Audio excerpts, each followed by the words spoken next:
એક નદીની બનાસકાંઠાના પાલનપુરની લબડી નદી લુપ્ત થયા બાદ ઉમરદશી નદી પર લુપ્ત થવાને આરે છે। ગેરકાયદે બાંધકામો હટાવાય તો નદીમાં નવા નીર આવે। પાલનપુરની લબડી નદી બાદ ઉમરદશી નદી પણ લુપ્ત થવાને આરે છે। પાણીના સ્તર ઘટ્યા તેમ નદીના પટ પર પણ ગેરકાયદે બાંધકામો ખડકી દેવાયા છે।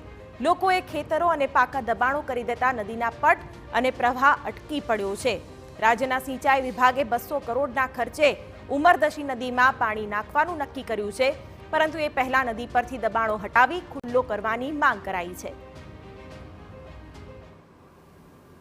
નદીના તટમાં અનેક સ્થળોએ પુષ્કળ દબાણો કરવામાં આવ્યો છે, તે બહુ જ દુઃખદ બાબત છે। નામદાર સરકાર શ્રી ઉમરદશીમાં પાણી નાખતો પહેલો એવી બાબતનો અવશ્ય વિચાર કરે કે આ બાબતના દબાણો બાબતે શું અને એવો દબાણો ખુલ્લો કરાવતો હશે તો આ પ્રોજેક્ટ વિશેષ લાભદાયી બની રહે છે। ઉમરદશી નદી છે કે એનું કોઈ અસ્તિત્વ જ રહ્યું નથી। ખેતરો બંધાઈ ગયા છે, પાળીઓ બંધાઈ ગઈ છે, કોટ બાંધી દીધા છે। તો મારી સરકારને નમ્ર વિનંતી છે કે અત્યારથી જાગો તો વધારે સારું રહેશે। ને પછી પૂર આવે ત્યારે તમે પાળ બાંધવા જશો તો કોઈ મતલબ નહીં। અને આપણી નદીઓથી અહીંયા આપણે ધાણધાનો ગોળ વખણાતો હતો, શેરડીઓ થતી હતી, જે આ જે નદી છે ઉમરદશીના નદીના કારણે થતી હતી, અને આજે બધું લુપ્ત થતું દેખાઈ રહ્યું છે।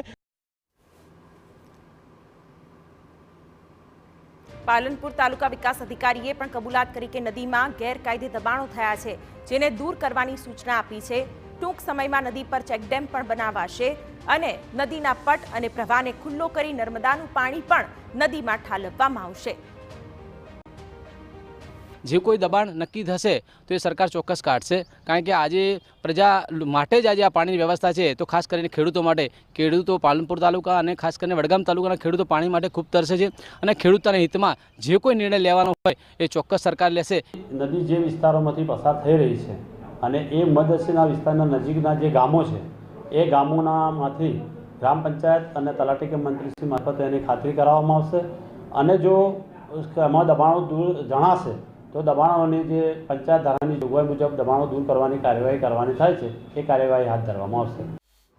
જેમ સમગ્ર રાજ્યમાં દાદાનું બુલડોઝર ચાલે છે, ત્યારે આ નદીના અસ્તિત્વ માટે પણ બુલડોઝર ચાલે અને દબાણો દૂર થાય તે સમયની માંગ છે। આશા રાખીએ કે ઉમરદશી નદી પણ ફરી વહેતી થાય અને ભૂતકાળ ન બની જાય।